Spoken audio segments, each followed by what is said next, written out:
Hello tout le monde, j'espère que vous allez bien. Aujourd'hui, on va se retrouver avec une nouvelle vidéo sur les 10 tendances mode que vous devez absolument adopter ce printemps 2025. Vous savez que chaque année, chaque saison, j'aime bien vous faire une petite vidéo dans laquelle on retrouve les 10 tendances. Donc je vous donne en fait 10 pièces, notamment du coup dans le prêt-à-porter, mais vous verrez qu'il y a aussi des accessoires. Enfin, on va dire que les chaussures, ça compte dans les accessoires, même si en soi, ça n'en est pas vraiment. Et du coup, ça vous fait une sorte de petite shortlist des 10 pièces tendances qui sont, selon moi, indispensables d'avoir ces prochaines semaines si vous avez envie d'un petit peu surfer sur toutes les tendances mode que l'on voit. Donc, j'espère que ça va vous plaire. Je sais que c'est une vidéo pour laquelle vous avez généralement un accueil qui est positif, donc je n'ai pas de doute à ce sujet. Je ne vais pas plus parler. Et puis on va commencer tout de suite avec la première pièce tendance. Première pièce tendance que l'on va retrouver, eh bien c'est une veste. Ceux et celles qui ont vu ma vidéo sur les vestes tendances vont sûrement savoir de laquelle je veux parler, même si c'est vrai que j'avais plutôt insisté sur une autre en particulier. Cette veste qu'il vous faut absolument, c'est la veste andin. Effet suédine aussi, on peut la trouver de cette manière. Donc pour moi, cette veste, c'est clairement la veste à avoir si vous avez envie d'avoir un look plus travaillé. Justement, dans cette vidéo, je vous avais aussi parlé du trench court, mais le trench, c'est un petit peu une veste à part étant donné qu'on est quand même un petit peu plus sur le basique.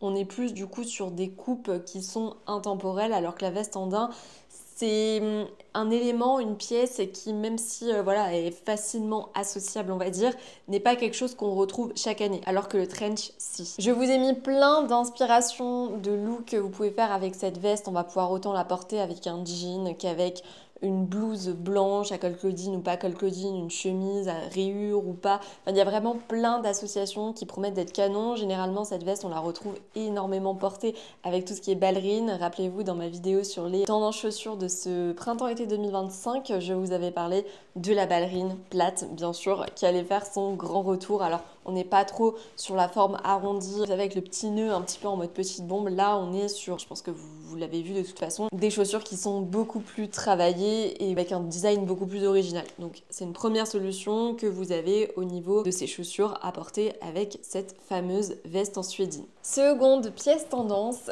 que l'on retrouve de partout, donc c'est au niveau des jeans. Je pense que vous n'avez pas pu passer à côté du fait que cette année, les jeans, on n'est pas forcément sur quelque chose qui est près du corps, genre tout ce qui est slim, tout ce qui est skinny, enfin c'est pas la première année, mais ça fait quand même 4-5 ans qu'on s'en éloigne de plus en plus et au fur et à mesure en fait on a fait une transition vers des jeans qui sont de plus en plus larges. Vous savez, il y a genre 2-3 ans, on était vachement sur cette hype autour du mom jean. Et là, cette année, qu'est-ce qui va faire un carton plein? C'est le jean wide leg. On l'a déjà vu la saison dernière, la saison d'avant aussi. Bon, forcément plutôt le printemps parce que les jeans, c'est pas forcément quelque chose qu'on porte pendant l'été. Mais sachez que le jean wide leg va être absolument de partout. Déjà chez les marques type Cézanne, type Stella et Suzy, type Mage, type tout ce que vous voulez, on retrouve énormément de jean wide leg et il y a une petite subtilité, il me semble que je vous en avais déjà parlé justement dans mon précédent haul. On est sur un jean qui va être plutôt crop, je trouve que c'est ce qui permet un petit peu de faire la petite subtilité entre l'automne et le printemps. L'automne, on va être davantage avec les chevilles couvertes alors que c'est le printemps, c'est l'arrivée des beaux jours, donc on peut combiner ce jean wide leg avec du crop et je trouve que c'est d'autant plus sympa avec une paire de babies, avec une paire de ballerines. Il y a plein d'associations possibles du moment en fait que c'est pas des baskets. Je trouve que même si les baskets évidemment sont toujours très tendance, tout ce qui est Adidas, Samba, Gazelle, etc., on les retrouve énormément, mais je trouve que cette année 2025, surtout ce printemps-été, on est davantage sur des chaussures qui font très élégantes. Je vous avais déjà parlé du style BCBG, d'où cette explication par rapport à ça. C'est une option que vous avez et le jean wide leg, c'est un pantalon incontournable. Peut-être petit détail que je n'ai pas évoqué, mais ce jean wide leg, on le retrouve énormément avec des reliefs, vous le verrez. On peut avoir très bien le jean wide leg classique, mais on a aussi énormément par exemple de fleurs brodées, des sortes d'imprimés dessus, des reliefs. Enfin, c'est une pièce qui est super intéressante et je pense avec laquelle on peut pas mal s'amuser ces prochaines semaines. Ensuite, troisième pièce tendance que l'on va retrouver, c'est tout ce qui est blouse boho. Clairement, là, ce qu'on recherche, c'est une blouse sur laquelle on va avoir des volants, qui peut être à col Claudine, qui va avoir un col lavalière, qui va être à broderie, qui va être à rayures. Grosso modo, voilà toutes les options que vous avez par rapport à cette blouse, mais il faut qu'on soit dans cette influence boho, cette influence néo-romantique un petit peu dont je vous avais parlé, pourquoi pas aussi un mood un petit peu western chic dont aussi je vous avais parlé. Là vraiment ce qu'il faut retenir, c'est que les blouses ce printemps ont toute leur place, mais pas les blouses classiques, des blouses qui vont être travaillées, des blouses qui vont être visuellement super voyantes, qui vont avoir des petits détails qui vont permettre justement de rendre votre look un petit peu plus travaillé et un peu plus sympa pour le printemps, même si je trouve que le printemps c'est une saison qui est intéressante stylistiquement parlant. Quatrième pièce tendance, eh bien c'est pas vraiment une pièce à part entière, c'est plutôt une couleur, une pièce de couleur à avoir. Je vous avais parlé dans ma vidéo sur les couleurs tendances des différentes couleurs que l'on allait retrouver et sans surprise, le pastel y était, mais on avait une couleur dans le pastel qui ressortait parmi peut-être plus que d'autres, c'est le jaune beurre. Donc moi je vous recommande vraiment d'avoir une pièce qui va être de cette couleur parce que c'est vraiment la couleur de ce printemps. Si vous êtes blonde, je pense que vous allez être ravie parce que c'est la couleur qui vous va par excellence.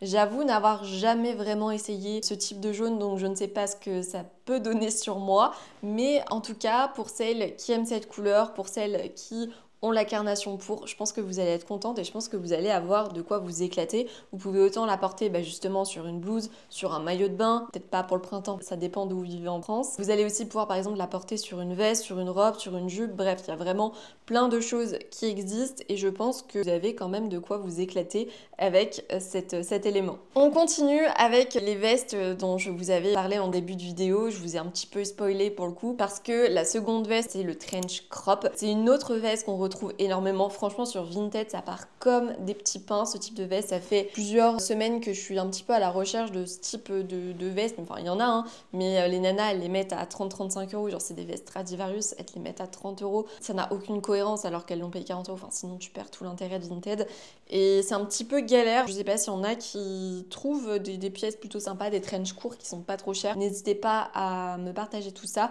Après honnêtement je vous avais parlé du trench de chez Cézanne, j'attendais désespérément qu'il soit de retour en stock, c'est un certain prix mais ça c'est vraiment une pièce intemporelle en même temps que vous allez pouvoir garder un long moment, donc bon elle est pas vraiment courte mais c'est un petit peu un juste milieu entre les deux et je me dis que pour du long terme, enfin pour du long terme, du moyen terme plutôt, ça peut être une option qui est sympa, d'autant plus que ça va niveau budget, d'autant plus que franchement on a vu des vestes qui étaient beaucoup plus chères et beaucoup moins quali, donc je trouve que celle de chez Cézanne, c'est le bon compromis. N'hésitez pas à aller voir ma vidéo justement sur les vestes tendances juste après celle-ci parce que je vous donne vraiment plus d'infos, je vous ai fait aussi une petite sélection, enfin voilà, vous avez vraiment plein d'éléments, donc je vous invite à aller la regarder juste après. Pour ceux et celles qui viennent d'arriver sur la chaîne, bienvenue, je m'appelle Ilona, on est sur une chaîne qui parle principalement de mode, je vous ai déjà sorti plein de vidéos sur les tendances mode, sur les accessoires tendances, sur les vestes tendances, je vous ai sorti un haul, il y a aussi un autre haul qui arrive, donc si ça t'intéresse, n'hésite pas à t'abonner et activer les notifications, ça me fait toujours plaisir de voir que vous êtes de plus en plus nombreux.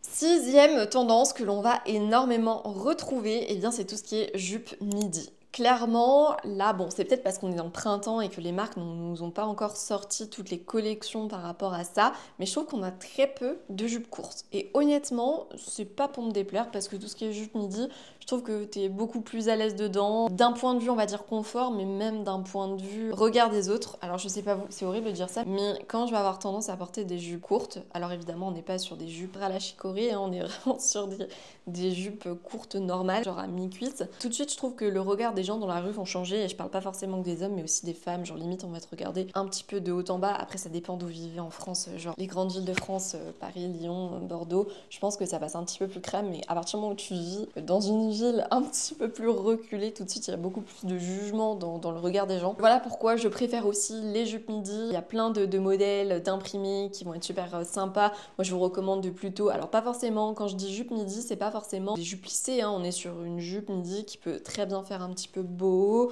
On peut avoir aussi un petit peu une jupe midi à volant. Enfin, il y a plein de choses qui sont possibles en termes de couleurs, mais aussi en termes d'imprimés. Septième tendance, donc celle-ci, je vous en avais déjà parlé dans ma vidéo sur les accessoires tendances, et c'est le foulard imprimé qu'on allait beaucoup retrouver ces prochaines semaines.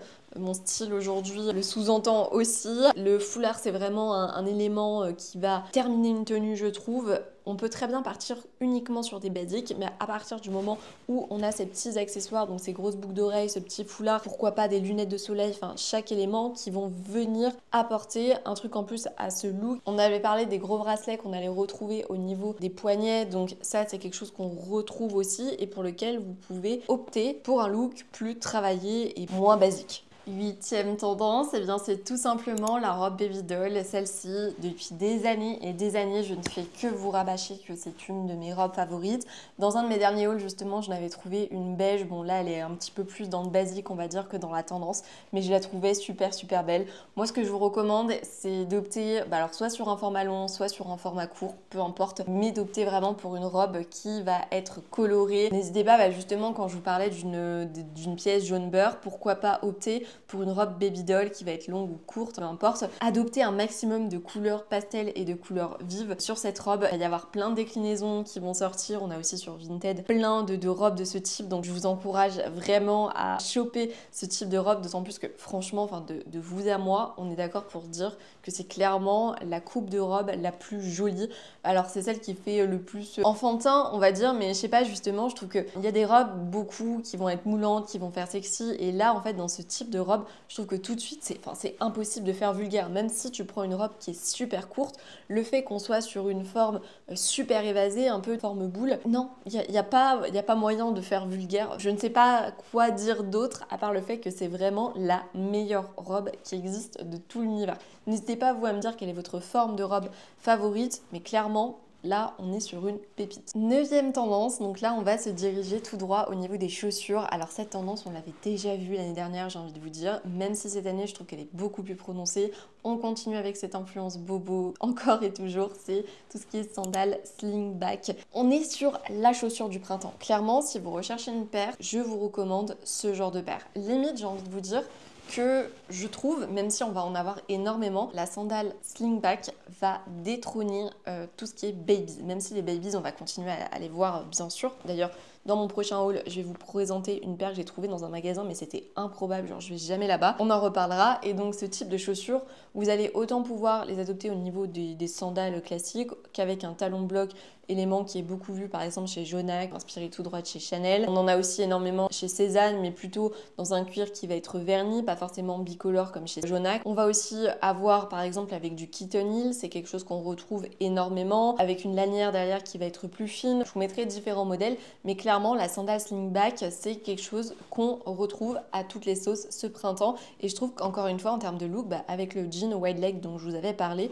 on est sur un look qui est canon. On peut très bien l'associer avec une blouse qui va être beau, dont je vous avais aussi parlé juste avant. Et puis on a un look réussi. On peut très bien mettre une veste matelassée, inspiration patchwork. Enfin, voilà, il y a vraiment plein de solutions par rapport à ça. Mais si vous cherchez une chaussure, vraiment sandales slingback, c'est le plus important. Et enfin, dernière pièce que l'on retrouve énormément, c'est tout ce qui est robe boho. Donc, qu'est-ce que j'entends par là? Ce sont des robes qui sont tout droit sorti des années 70, cette tendance, je vous en avais aussi déjà parlé. On va retrouver de la broderie, on va retrouver de la dentelle, on va retrouver des éléments qui font super rétro, qui font vintage. Ce sont aussi souvent des robes qui sont longues. Je vous mettrai un petit peu des inspirations de ce que j'ai trouvé. Je trouve qu'au niveau des robes, en termes d'imprimé, il n'y a pas grand-chose cette année. On a quelques éléments, mais honnêtement, je sais pas vous, mais je suis pas trop fan de tout ce qui est imprimé sur les robes. Je préfère une robe unie qui va avoir une coupe un petit peu plus originale. Et je trouve que voilà, ça change un petit peu le truc, hormis les rayures que je trouve sympas. Et même au niveau des matières, je trouve que c'est plus intéressant de s'amuser avec les matières au niveau des robes qu'avec les imprimés. Mais je vous mettrai de toute façon quelques inspirations par rapport à cette robe boho. Donc voilà pour cette vidéo, j'espère vraiment qu'elle vous a plu. N'hésitez pas à mettre un petit j'aime si c'est le cas. Vous savez que ça me fait super plaisir quand je vois qu'on est de plus en plus nombreux et nombreuses sur la chaîne. N'hésitez pas aussi à mettre en commentaire quelle est votre pièce tendance favorite. Vous pouvez très bien aussi en rajouter en commentaire, je suis sûre que j'en ai oublié quelques-unes comme d'habitude. Et puis de toute façon, moi je vous propose vraiment des pièces qui sont adaptées à mon look, mais peut-être que vous avez un look différent, donc il y a des pièces que vous avez pu remarquer, que moi j'aimais pas forcément. Enfin voilà, n'hésitez pas du coup à mettre tout ça en commentaire. Je vous fais plein de gros bisous et puis je vous dis à la semaine prochaine.